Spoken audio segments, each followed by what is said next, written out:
Oke, terima kasih jawabannya. Tapi mohon maaf nih, lagi-lagi Anda tidak membahas tentang perkataan Yesus tidak mungkin tadi ya. Nah, kalau kita bicara, saya tadi tidak potong loh Anda loh. Ya, ada. Ya, saya tidak motong. Teman-teman perhatikan ya. Kalau ada orang buruk sifatnya berubah taubat itu tidak masalah. Tapi ada orang buruk berubah taubat mengaku dipilih Tuhan menjadi penyampai wahyu Tuhan. Ini yang harus dihati-hatikan. Karena bicara tentang penyesat adalah orang yang memberikan ajaran. Penyesat itu adalah pengajar sesat. Penyesat, dia yang mengajarkan ajaran sesat. Kalau orang jahat berubah tobat itu tidak masalah. Belum tentu dia jadi pengajar. Nggak masalah. Di Islam pun ada orang-orang jahat itu yang bertobat, tapi bukan jadi langsung ustadz dia. Nggak ada langsung jadi ustadz. Penjahat tiba-tiba tobat kok langsung jadi ustadz. Nah, tiba-tiba ada penjahat langsung jadi rasul. Padahal Yesus berkali-kali bilang, hati-hati dengan kemunafikan orang Farisi, hati-hati dengan serigala berbulu domba. Sudah jelas-jelas orang ini pasti menyamar pura-pura jadi pengikutnya Yesus, lalu mengajarkan katanya ajaran Yesus, padahal bukan ajaran Yesus dan ajaran para nabi. Orang ini Yesus katakan, tidak mungkin pohon buruk berubah jadi berbuah baik. Itu Yesus yang bilang. Anda tidak membahas tentang tidak mungkin tadi. Bahkan ayat tidak mungkin itu adalah ayat Bible yang adalah perkataan Yesus sendiri. Ya, itu. Nah, lanjut. Perkara nabi palsu. Teman-teman perhatikan ya. Nih, perhatikan. Ada ayat yang mengindikasikan dalam kitabnya umat Kristen bahwa yang ditemui Paulus adalah iblis. Kenapa saya katakan begitu?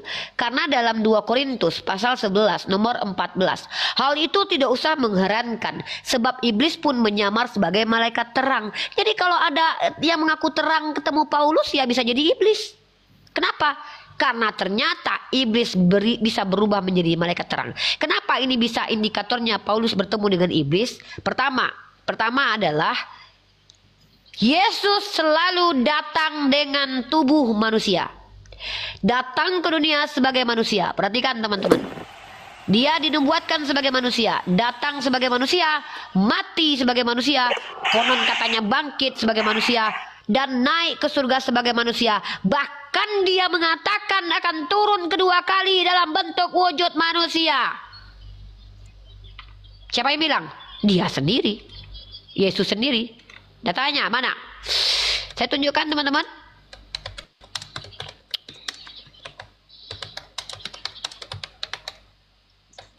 Jadi kalau ada yang sok-sok ngaku ketemu Yesus dalam bentuk roh, bisa jadi iblis. Kenapa? Yesus selalu datang sebagai anak manusia. Yang namanya anak manusia emang roh. Anak manusia itu ya punya daging. Ya. Dan kita cari datanya dulu. Ya. Perhatikan teman-teman. Pertama, dalam kitab Lukas, sebab anak manusia datang untuk mencari dan menyelamatkan yang hilang. Anak manusia, bukan roh, anak manusia. Yang kedua, bentar ya. Anak manusia. Nah, Lukas pasal 70 nomor 30.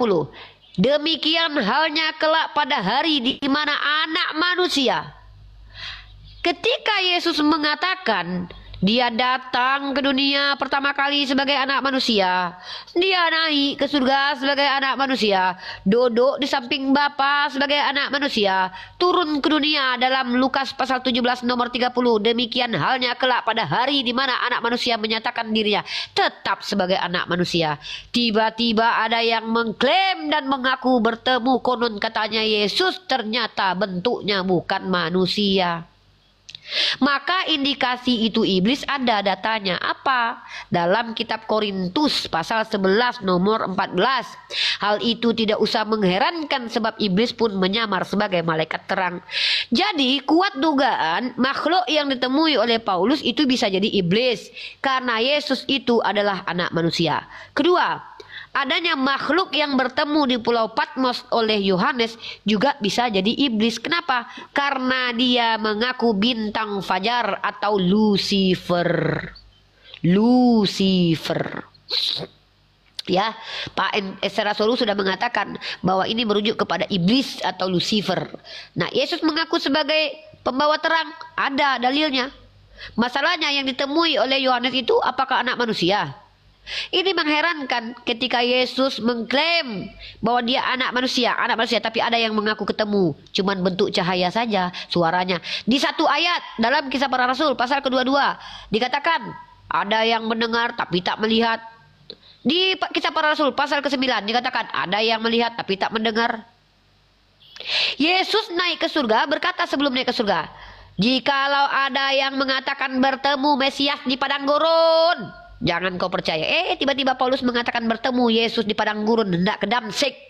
Kalau ada yang mengatakan hendak berkata bertemu Yesus Mesias di dalam bilik, jangan kau percaya. Tiba-tiba percaya kalau Paulus bertemu dengan Yesus di bilik penjara. Inilah indikasi yang ditemui Paulus adalah iblis. Terima kasih. Baik. Sudah nih? Ini 3 menit atau 5 menit nih? Baik. Bapak tadi juga kelewatan, Pak. Jadi saya serikan. Oh iya. Oke ya. Baik. Jadi Oke, Bapak Richard silakan dimulai dari sekarang. Jadi gini Uni Rifa ya. Aku sampai buka kacamata nih. Oh, bagus, Pak. Silakan, Pak. Jadi gini. Sumber informasi, sumber keimanan tertinggi ya, keimanan tertinggi orang Kristen adalah Alkitab, ya kan? Apa yang tertulis di Alkitab ya seperti itu, ya kan? Data yang saya tampilkan tadi itu jelas tertulis di Kisah Para Rasul 9 ayat 15 sampai 16. Judul perikopnya di sini justru tertulis Saulus atau Paulus bertobat. Ini nggak butuh penafsiran lagi nih. Sedangkan yang disampaikan Uni Rifa tadi itu semuanya itu penafsiran. Jelas dikatakan di sini di ayat Kisah Para Rasul 9 di ayat 15, Yesus menyuruh Ananias, pergilah sebab orang ini adalah alat pilihanku, ya, untuk memberitakan namaku kepada bangsa-bangsa lain serta raja-raja dan orang-orang Israel. Aku sendirinya akan menunjukkan kepadanya betapa banyak penderitaan yang harus ia tanggung karena namaku. Itu huruf besar, namaku. Ini perkataan Yesus, tidak pakai penafsiran ini. Yang Uni Rifa tadi itu masih menafsir-nafsirkan. Ambil di ayat Korintus, itu penafsiran semua. Ini secara letter-let. Alkitab, ya di Al-Quran juga ya, ada yang tertulis tanpa penafsiran, itu secara letter-let, secara harfiah arti sebenarnya. Ada juga yang membutuhkan penafsiran, ya, sesuai dengan konteks, supaya bisa kita memahami maknanya. Tapi ini memang secara letter-let ini. Tanpa penafsiran, ini secara harfiah dikatakan, Yesus berkata, pergilah orang ini alat pilihanku. Ini ayat Alkitab, tidak perlu pakai penafsiran. Uni Rifa semua ambil di perjanjian lama itu masih penafsiran semua. Kalau dikatakan ya buah tidak jatuh dari pohonnya, betul ada ayatnya di situ. Tapi ini Yesus yang memerintahkan langsung perkataan Yesus dengan tinta merah. Dikatakan di situ, kalau tinta merah ya perkataan Yesus langsung. Ya kan? Jadi Alkitab surah apa itu? Di kitab apa? Di Kisah Para Rasul 9 ayat 15. Kisah Para Rasul itu kan tulisan Paulus, Pak. Oh bukan. Salah. Siapa yang menulis Kisah Para Rasul? Lukas. Kisah Para Rasul itu tunggu ya. Kalau bukan Markus, Lukas. Ya. Dan kesaksian yang ditulis oleh siapa penulisnya? Markus. Coba datanya dulu, Pak. Dan coba tunjukkan bahwa Kisah Para Rasul itu adalah hasil karya murid-murid Yesus. Silakan. Justru Kisah Para Rasul itu lebih banyak adalah kesaksian tentang Paulus, tentang dirinya sendiri. Jadi kalau dia yang ngaku sendiri ya itu pengakuan dia. Bukan. Dan lagi pula si Ananias, siapa sih Pak Ananias? Ya kalau Paulus ya kepada Filipi itu Pak Richard, bukan tulisan. Sebentar. Gimana? Uni, Kita diskusi dengan Pak Richard 14 menit lagi. Uni silakan tiktokan. Sebelum Uni mulai, teman-teman, kita serempak untuk live-nya naikkan menjadi 607K, teman-teman. 670K. Serempak, teman-teman. Dimulai dari sekarang. Serempak ya. Oke. Udah ya. 70K lagi. Oke, dilanjut Uni, silakan. Serempak, Oke, teman-teman, perhatikan ya. Apa yang dikutip oleh Bapak Richard tadi adalah kisah para rasul, bukan tulisan murid-murid Yesus. Andai pun bersandar kepada tulisan murid Yesus, masih pun harus dikritisi. Kenapa? Karena apakah betul itu murid Yesus yang tulis masih dalam ranah debatable, antara internal Kristen pun masih berdebat. Nah, teman-teman perhatikan ya. Kalau kita bicara pengakuan Paulus, dia bertemu dengan Yesus ketika hendak ke Damsik, ini adalah informasi yang datang dari Paulus dengan dua kesaksian yang berbeda. Kalau ini adalah kesaksian yang penting, seharusnya Paulus tidak main-main dengan kesaksian ini. Tapi perhatikan teman-teman, bahwa Paulus ketika menceritakan tentang pertemuannya dengan Yesus pun itu berbeda-beda. Nah, contoh saya tunjukkan ya. Bahkan itu kesaksian dia sendiri loh. Bentar. Nah, sebelumnya saya bacakan dulu nubuatan bahwa ada yang mengaku bertemu Yesus di padang gurun dan di bilik, jangan dipercaya, itu dalam Matius pasal 24 nomor 23 ya. Pada waktu itu jika orang berkata kepadamu, lihat Mesias ada di sini atau Mesias ada di sana, jangan kamu percaya, sebab Mesias palsu dan nabi-nabi palsu akan muncul dan mereka akan mengadakan tanda-tanda yang dahsyat dan bermukjizat, sehingga sekiranya mungkin mereka menyesatkan orang-orang pilihan juga. Bahkan murid-murid Yesus pun bisa disesatkan. Bayangkan teman-teman, dalam kitabnya orang Kristen yang dikatakan menghakimi Bani Israel itu ke-12 murid Yesus. Pertanyaannya, Paulus di mana di surga? Kenapa dia tidak disebutkan di surga? Nah itu. Padahal dia mengklaim bahwa dia akan menghakimi malaikat di surga. Nah, lucu ini. Paulus tidak pernah dijumpai Yesus. Justru ketika Yesus naik ke surga yang sudah mengatakan hati-hati dengan penyesat, hati-hati dengan lagi Farisi, hati-hati dengan yang aku bertemu Mesias. Justru dia malah mengatakan bertemu dengan Mesias dalam rupa yang bukan manusia. Nah itu ya. Lanjut teman-teman. Saya akan menjelaskan ada dua teman-teman ya. Bentar ya. Kita ambil dua data ya. Pertama saya akan tunjukkan kisah para rasul. Pasal 22 ya. Nah, ini. Sorry teman-teman ya, saya buka data agak lama sedikit. Kisah para Rasul pasal ke-22 nomor ini. Nah, ini dia. Kisah para Rasul pasal ke-22 nomor 9. Silakan Pak Richard dibuka. Silakan dibuka sendiri. Para Rasul 22. Kisah para Rasul 22 pasal 22 nomor 9. Bentar. Lalu setelah itu buka Kisah para Rasul pasal 9 nomor 7. Kisah para Rasul 9. Iya, buka dua ayat itu. Sebentar ya. 9 nomor 7.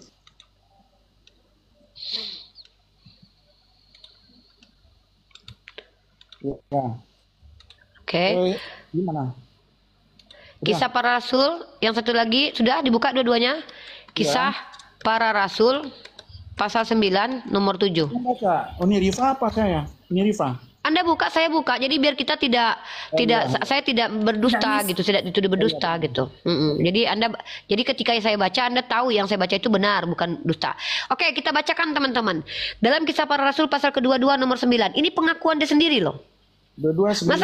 Masa kalau saya ketemu sama Tuhan gitu ya, ketemu sama sosok penting, tokoh yang sangat penting, masa saya bisa salah-salah kesaksiannya? Dalam Kisah para Rasul pasal ke-22 nomor 9. Dan mereka yang menyertai aku memang melihat cahaya itu, tetapi suara dia yang berkata kepadaku tidak mereka dengar. Kata Paulus, orang yang bersama mereka itu melihat cahaya tapi tidak dengar suara. Melihat tapi tak dengar. Ingat, melihat tapi tak dengar. Tapi dalam Kisah Para Rasul pasal ke-9 nomor 7, maka termangu-mangulah teman-temannya seperjalanan karena mereka memang mendengar suara itu, tetapi tidak melihat seorang pun juga. Di sini justru mendengar tapi tak melihat apapun. Di dalam Kisah Para Rasul pasal 22 nomor 9, dia melihat tapi tak mendengar. Tapi di ayat ini kok mendengar tak melihat. Mana yang betul, mana yang dusta atau dusta dua-duanya, Pak? Oke, saya jawab ya. Silakan. Ya, oke. Jadi gini, betul. Bagus pertanyaan ini Rifa. Hanya ya itulah karena saya dipenuhi Roh Kudus, saya bisa jawab ini. Karena Rifa kan Dipenuhi Roh Kudus. mengimani. Jadi penafsirannya pasti secara letter-let. Dan memang secara letter-let begitu. Ya. Nah, sekarang gini.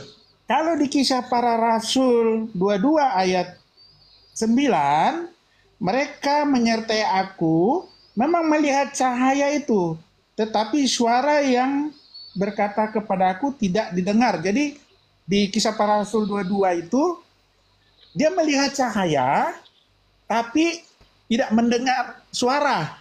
Betul ya? Tidak mendengar suara. Dia melihat cahaya, tapi tidak mendengar suara.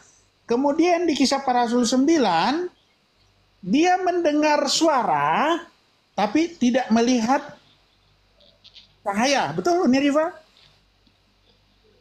Betul ya? Di sini dikatakan di situ, teman-temannya, tunggu ya, ayat berapa tadi? 7 ya kalau nggak salah ya. 9 ayat 7. Maka termangu-mangulah teman-temannya seperjalanan karena mereka mendengar suara tapi tidak melihat. Terbalik ya dengan yang tadi, dia cahaya tapi tidak mendengar. Sekarang ini mendengar di ayat ini tapi tidak melihat cahaya. Betul ya? Tapi jangan salah, ini Paulus ini bersama dengan teman-temannya. Di situ kan dengan termangu-mangulah teman-temannya. Berarti teman-teman itu lebih dari satu orang. Betul ya? Bisa 5 orang, bisa 6 orang, ya kan? Karena dikatakan teman-teman, berarti bentuk jamak, ya kan? Kecuali kalau Paulus itu temannya di situ cuma 1 orang, jadi tunggal. Jadi Paulus dengan temannya, ya temannya itu cuma 1 orang, itu tunggal. Ya Paulus sendiri, temannya sendiri. Tapi di sini dikatakan termangu-mangulah teman-temannya, berarti lebih dari 1 orang, bentuknya jamak. Jadi pengertiannya gini, Rifa ya. Kalau di ayat Pak Richard, dipersingkas tegas dan jelas, Pak. Oke, jadi dipersingkat Karena gini. waktu kita mungkin sedikit. Oke, jadi di sini karena dikatakan teman-temannya berarti lebih dari 1, bentuk jamak. Jadi di antara teman-temannya Paulus ada yang melihat cahaya, ya, ada 1 yang melihat cahaya tapi tidak mendengar suara. Sedangkan temannya yang 1 lagi mendengar suara tapi tidak melihat cahaya. Terbalik kan? Jadi karena dikatakan di sini teman-temannya lebih dari 1, bisa 5, bisa 6, ada sebagian yang melihat cahaya tapi tidak mendengar, ya, tidak mendengar, tetapi teman yang lain mendengar tapi tidak melihat cahaya. Jadi terbaliknya. Gitu nih Rifa jawabannya. Karena di sini dia bentuknya jamak, bukan muridnya Yesus itu 1 orang. Oke, baik. 2 orang. Jadi ada yang melihat cahaya tapi tidak mendengar. Ada juga sebagian yang mendengar cahaya tapi tidak melihat mendengar suara tapi tidak melihat cahaya. Oke? Baik. Gitu. Silakan Uni Rifa. Ya, satu saja pertanyaan terakhir terkait teman-teman Yesus. Coba sebutkan 1 nama teman Paulus yang mengaku pernah mengiringi Paulus ketika bertemu Tuhan. Silakan. Temannya Paulus. Gini nih Rifa, ya kan? Alkitab adalah sumber kebenaran tertinggi kami sebagai umat Kristen. Apa yang tertulis di Alkitab, ya itulah. Kalau tidak ada yang tertulis, saya tidak mau menambahi, mengarang-arang. Oke, ya sudah, kalau gitu tidak ada jawaban. Gini. Kenapa saya penting mempertanyakan ini? Karena Anda sedang menjelaskan apa yang dirasakan oleh orang yang tidak pernah ada namanya dalam kitab Anda. Anda sedang menjelaskan apa yang dirasakan oleh orang-orang yang menyertai Paulus, sementara yang menyertai Paulus tidak termaktub dalam kitab Anda, baik nama, keterangan tentang mereka, kesaksian tentang mereka tidak ada dalam kitab Anda. Lalu Anda berani-beraninya menjelaskan sesuatu yang tidak ada dalam kitab Anda. Inilah sangat lucunya terkadang, teman-teman. Umat Kristiani saking hebatnya punya Roh Kudus bisa menjelaskan sesuatu yang tidak dijelaskan dalam Bible. Tidak ada penjelasan sedemikian itu bahwa temannya Paulus separuh melihat, separuh mendengar, separuh melihat, separuh mendengar. Tidak seperti itu. Tertulisnya adalah, perhatikan ayatnya teman-teman. Ini gunanya kita supaya jujur kalau diskusi ya. Dengar teman-teman, dalam Kisah Para Rasul pasal 9, maka termangu-mangulah teman-temannya seperjalanan. Gak ada separuh lihat, separuh enggak ada. Tiba-tiba ada orang Kristen di abad 2024 menjelaskan apa-apa yang dilihat dan apa-apa yang didengar oleh orang yang bersama dengan Paulus, sementara orang-orang itu satu pun namanya tidak ada dalam Bible dan tidak pernah bersaksi tentang melihat Paulus bertemu dengan Yesus. Hebatnya Pak Richard, betul-betul luar biasa punya Roh Kudus ya. Inilah kehebatan mereka ketika mereka bilang kami nggak bisa jelaskan sesuatu yang tidak ada di Bible, padahal dari tadi dia menjelaskan sesuatu yang tidak tertulis dalam Bible ya. Oke. Untuk membuktikan bahwa nabi palsu menurut Yesus adalah Paulus, ada baiknya saya menunjukkan bukti-bukti otentik dalam Bible. Pertama adalah nubuatan. Saya akan bacakan beberapa nubuatan yang dipenuhi oleh Paulus. Ini terakhir dari saya. Silakan Anda nanti juga terakhir tanggapi. Nah, karena saya juga ingin mengikuti host karena nanti kita akan bergantian dengan yang lain. Perhatikan teman-teman ya, nubuatannya. Yang pertama adalah nubuat bahwa nabi palsu, orang penyesat atau orang yang ular beludak itu adalah kaum Farisi. Dalam Matius pasal 23 nomor 15, celakalah kamu. Nah, gini. Tiba-tiba Paulus dipilih. Yesus mengutuk orang Farisi, tiba-tiba Paulus mengajukan diri sebagai rasulnya Yesus ketika Yesus sudah ke surga. Celakalah kamu, hai ahli-ahli Taurat. Siapa itu? Paulus, dia ahli Taurat. Dan orang-orang Farisi. Siapa itu? Paulus. Yesus, ketika Paulus masih hidup sejaman dengan Yesus, kalau memang dia dipilih sejak dalam kandungan menurut pengakuan Paulus, kenapa Yesus mengutuk Farisi dan ahli Taurat padahal dia tahu bahwa di antara Farisi dan ahli Taurat ini akan ada calon rasulnya, sementara Paulus dikutuk karena dia Farisi dan ahli Taurat dalam Matius 23:15. Celakalah kamu, hai ahli-ahli Taurat dan orang Farisi, hai orang-orang munafik. Yesus hidup saja, Yesus sudah katakan ini orang munafik. Apalagi ketika dia pergi ke surga, tiba-tiba ngaku dipilih sama dia yang wujudnya bukan lagi manusia. Apa kata Pak Yesus? Sebab kamu mengarungi lautan dan menjelajah daratan untuk mentobatkan satu orang saja menjadi penganut agamamu. Pendiri Kristen adalah Paulus yang berkeliling menyeberangi lautan mengajarkan Kristen mempertaubatkan satu orang. Paulus. Kalau Paulus hanya berani mengutuk Yesus karena mati di tiang salib, membatalkan hukum Taurat, tetapi Kristen bahkan lebih mengerikan menikmati kematian Yesus. Kalau Farisi seperti Paulus menginginkan kematian Yesus, tapi orang Kristen justru menikmati kematian Yesus. Makanya Yesus katakan lebih kejam, lebih keji kalian daripada penyesat itu sendiri. Dengar teman-teman, apa kata Pak Yesus lagi? Dan dia menjelajah daratan untuk mentobatkan satu orang saja menjadi penganut agamamu, dan sesudah ia bertobat kamu menjadikan dia orang neraka yang 2 kali lebih jahat daripada kamu sendiri. Paulus sekeji-kejinya dia membatalkan hukum Taurat, tidak pernah mengatakan Tuhan itu Tritunggal. Giliran di hasil konsili 325 muncul paham Yesus setara dengan Allah Bapa. Betullah terpenuhi nubuatan Matius 23 nomor 15. Penggenapannya di mana? Kisah Para Rasul pasal 23 nomor 6. Dan karena ia tahu bahwa sebagian dari mereka itu termasuk golongan orang Saduki dan sebagian termasuk orang Farisi, ia berseru dalam mahkamah agama, katanya, hai saudara-saudaraku, aku adalah orang Farisi, keturunan orang Farisi. Aku dihadapkan di mahkamah ini karena aku mengharapkan kebangkitan orang mati, kata Paulus. Lalu, nubuatan dalam Matius pasal ke-7 nomor 15 nomor 21. Waspadalah terhadap nabi-nabi palsu yang datang kepadamu dengan menyamar seperti domba. Sesungguhnya mereka adalah serigala yang buas. Justru blundernya Paulus, dia mengaku keturunan Benyamin. Penggenapannya dalam kitab Kejadian pasal 49 nomor 27. Ketika dia mengaku suku Benyamin, ternyata Benyamin dinubuatkan adalah serigala. Benyamin adalah seperti serigala yang menerkam. Pada waktu pagi ia memakan mangsanya, pada waktu petang ia membagi-bagi rampasannya. Kalau betul Paulus dari keturunan Benyamin, maka fix dia adalah serigala yang mengaku domba tersebut. Roma pasal 11 nomor 1. Maka aku bertanya, adakah Allah mungkin telah menolak umatnya? Sekali-kali tidak, karena aku sendiri pun orang Israel dari keturunan Abraham, dari suku Benyamin. Siapakah yang tadinya serigala dan berubah jadi domba? Tentu adalah orang yang betul secara keturunan serigala dan memang kelakuannya seperti serigala, lalu berubah menjadi pengikut Yesus konon katanya, tapi mengajarkan ajaran yang tidak pernah diajarkan Yesus, yaitu apa? Mengajarkan mengutuk kitab Torah, sedangkan Yesus sendiri memuliakan hukum Torah. Penggenapan 1 Korintus 9 nomor 20.